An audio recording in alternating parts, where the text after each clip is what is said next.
안녕하십니까. 신의균의 군사TV 디펜스 브리핑입니다. 자, 지금 전 세계는 우크라이나 전쟁에 시선이 집중되어 있습니다. 이런 상황에서도 미국은 중국을 압박하고 중국을 봉쇄하기 위한 전력 확충에 아주 열을 올리고 있는데, 미 해병대도 나서서 대잠 작전을 한다.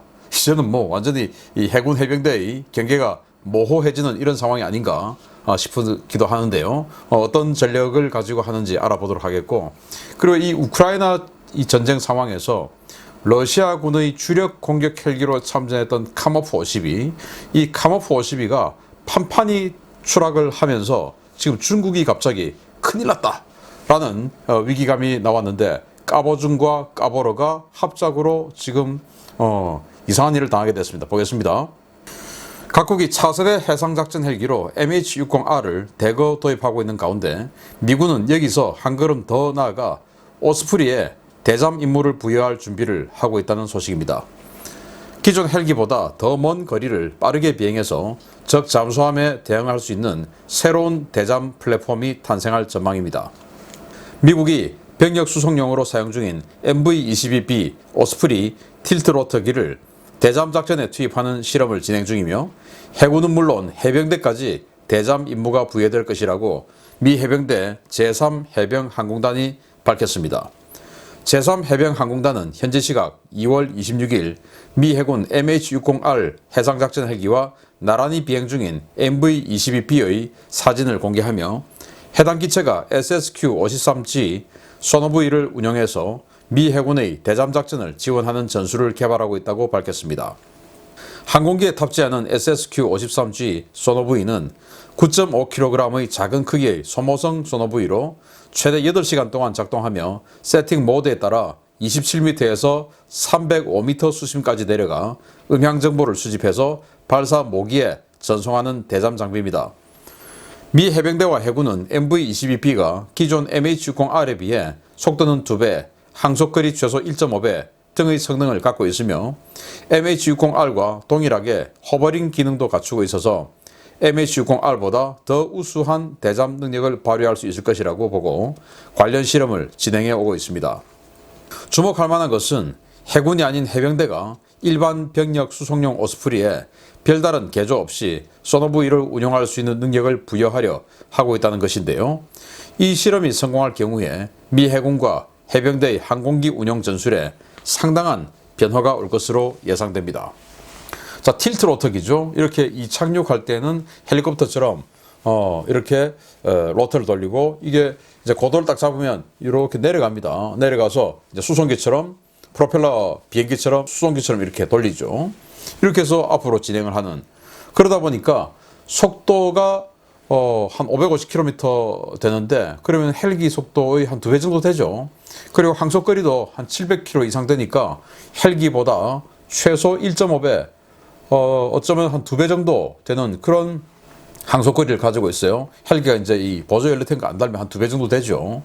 그리고 무장 탑재량 이런 것도 많죠. 무장 탑재량만 해도 외부에 6.8톤, 내부에 9톤, 이런 그 헬기로 치면 대형 헬기니까, 여기에다가 소노부이를 다량 싣고 가가지고 떨어뜨리는 거죠. 소노부이라고 하는 것이 이제 바닷속으로 들어가서 통신 부위를 위로 올리고 세팅하는 심도에 따라 수심으로 들어갑니다. 잠수함이라 하는 게 이제 SLBM 발사할 수 있는 발사 심도가 있고, 아니면 그 밑에서 이동하는 그 이동 작전 심도가 있죠. 그래서 100m, 150m, 또 바닷속에 들어가면 온도층이란 것도 있고 해가지고, 희한하게 물속인데 우리가 아파트 빌딩 1층과 2층이 소리가 잘 안 들리듯이, 요즘 층간소음 잘 들리긴 합니다만은, 어쨌든 바로 옆에서 도란도란 이야기하는 것처럼 들리진 않죠. 그래서 층이 다르면 소리가 안 들리는 것처럼 바다가 그냥 물로 다 돼 있어가지고 다 통하는 것 같은데, 희한하게 이 온도층,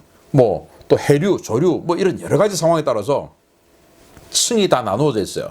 그래서 소노부이를 그 층에 따라서 하나하나씩 집어넣어야 잠수함을 탐지할 수 있습니다. 분명히 이 층에다 집어넣는데 소노부이를, 잠수함이 이 밑에 층에 있으면은 잠수함이 소음을 내고 있어도 못 듣는 거예요. 반사가 돼가지고. 그래서 소노부이를 여러 층에다가 집어넣어야 돼요. 그래서 다량의 소노부이가 필요하죠. 잠수함 잡으려면은. 그런 것들을 여기저기에다가 이제 또 떨어뜨려야 되니까 탐지 거리가 또 아주 넓은 건 아니니까. 그래서 많은 소노부이를 탑재하면 할수록 좋다라고 하는 것인데, 이 소노부이가 또 가격이 좀 비싸요. 한 2천만 원 정도 하니까 하나에 떨어뜨리면 이게 뭐 승용차 한 개 떨어뜨린다. 또 그것도 일회용으로 뭐 이렇게 하는데 뭐 결국 전쟁은 돈입니다. 자, 소노부이 보시면 여기 이제 MH-60 헬기, 해상작전 헬기에다가 소노부이 탑재하고 있는 사진인데, 그러니까 사람 다리만 하죠. 이걸 9.5kg인데 이걸 떨어뜨리는 거예요. 그런데 이 MH-60 해상작전 헬기는 이 소노부이에서 들어오는 신호를 독자적으로 분석을 할 수가 있습니다. 그렇게 해서 자기가 가지고 있는 어뢰로 공격을 할 수가 있죠. 근데 오스프리에 이런 능력을 넣으려면 어마어마하게 이제 가격이 올라갈 거니까, 그냥 오스프리는 이거 떨어뜨려주는 역할만 하고, 어차피 멀티스태틱 해서 오스프리가 떨어뜨려주는 이 소노부이의 정보를 굳이 오스프리가 수신하지 않아도 그 인근에 있는 다른 플랫폼이죠. 예를 들어 이지스함이나 다른 대잠 구축함들이 있을 수 있지 않습니까? 그 다른 플랫폼에 정보를 보내주고, 오스프리는 그냥 다니면서 소노부이만 떨어뜨려주고, 속도도 빠르고 또 많이 싣고 이렇게 할 수가 있으니까, 그걸 오래 비행할 수 있고 이러니까 그냥 여기 중국 배 있을 수 있어. 자, 잡자. 그러면 미 해병대가 아메리카급 강습 상륙함, 또 와스프급 강습 상륙함 이런 거 있죠. 그러면은 여기다가 오스프리 싣고 다니는데 딱 떠가지고 이제 떨어뜨리는 겁니다. 그러면 이 와스프급 강습 상륙함을 호위하는 호위 이지스함들이 또 있습니다. 여기서 정보를 듣고 잠수함을 공격하는 이런 일을 할 수가 있죠. 그래서 이제 미 해병대의 이 강습 상륙함들이 굳이 MH-60 대잠 헬기를 싣지 않아도 오스프리가 이 일을 해주면 따로 F-35를 더 싣고 다닐 수도 있고 이렇게 해서 공격력, 대잠 능력 획기적으로 발전시킬 수 있다 라고 하는 것이니까, 중국이 앞으로 남중국해, 동중국해에서 정말 숨도 쉬지 못하는 상황이 오지도 않을까라고 생각되고, 우크라이나 소식 한번 보겠습니다. 우크라이나 전쟁이 예상 밖의 국면으로 접어들면서 러시아만큼이나 당황한 나라가 있다는 소식입니다. 최근 러시아와 카모프 52 공격 헬기 도입 계약을 체결한 중국이 실전에서 굴욕을 면치 못하고 있는 카모프 52의 모습에 당혹감을 감추지 못하고 있습니다. 최근 러시아에서 신형 무기 체계들을 대거 도입했거나 도입하려 하는 중국이 우크라이나 전쟁에 투입한 러시아 무기들의 성능과 신뢰성에 경악을 금치 못하고 있으며, 이로 인해 러시아제 무기 도입에 대한 전면 재검토 이야기까지 나오고 있다고 유라시아 타임즈가 2월 27일 보도했습니다. 이 매체는 러시아는 우크라이나 침공 첫날인 2월 24일 당일에만 최소 2대의 카모프 52 공격 헬기를 잃었다라며, 카모프 52 공격 헬기는 러시아에서 가장 정교한 공격 헬기로 선전되고 있지만 실제 성능은 그렇지 않은 것 같다라고 지적했습니다. 러시아는 카모프 52 공격 헬기가 화력과 방어력, 기동력 면에서 서방 측의 공격 헬기를 능가하는 세계 최강의 공격 헬기라고 선전해 왔었는데요.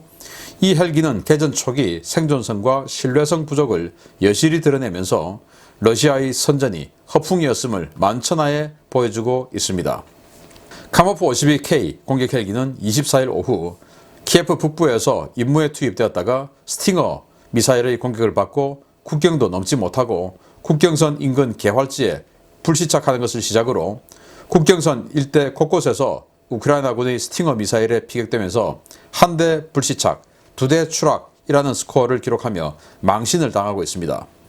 중국은 075형 상륙함에 탑재할 목적으로 최소 36대의 카모프 52KM 공격 헬기를 주문해 현재 인도를 기다리고 있는 상태인데요. 잔뜩 기대를 하고 구입한 카모프 52 공격 헬기가 실전에서 죽을 쓰면서 베이징 당국의 고심이 깊어지고 있습니다.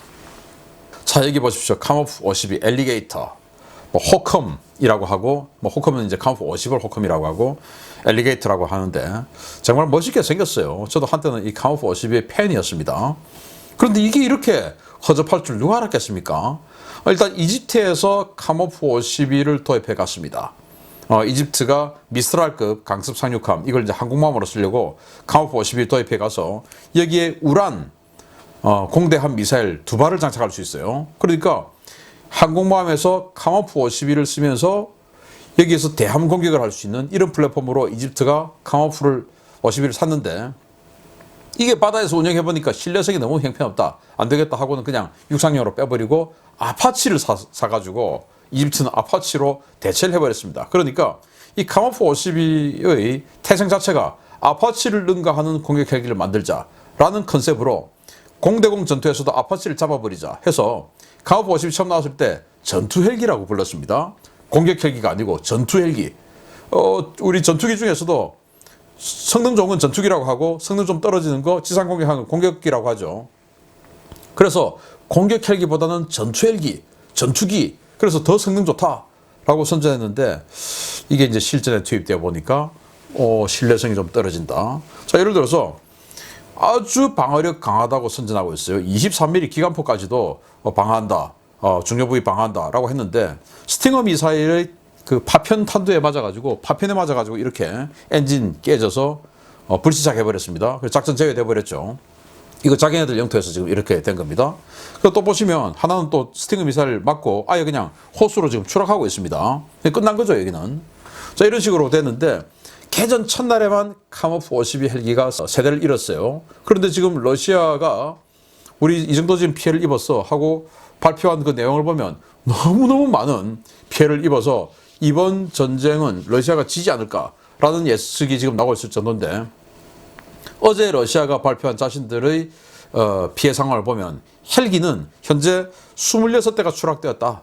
이렇게 발표를 했어요. 이걸 러시아 발표인데 우크라이나 발표는 훨씬 더 많죠. 그래서 러시아가 축소 발표 이 정도는 추락했다라고는 이야기도 하지 않겠죠.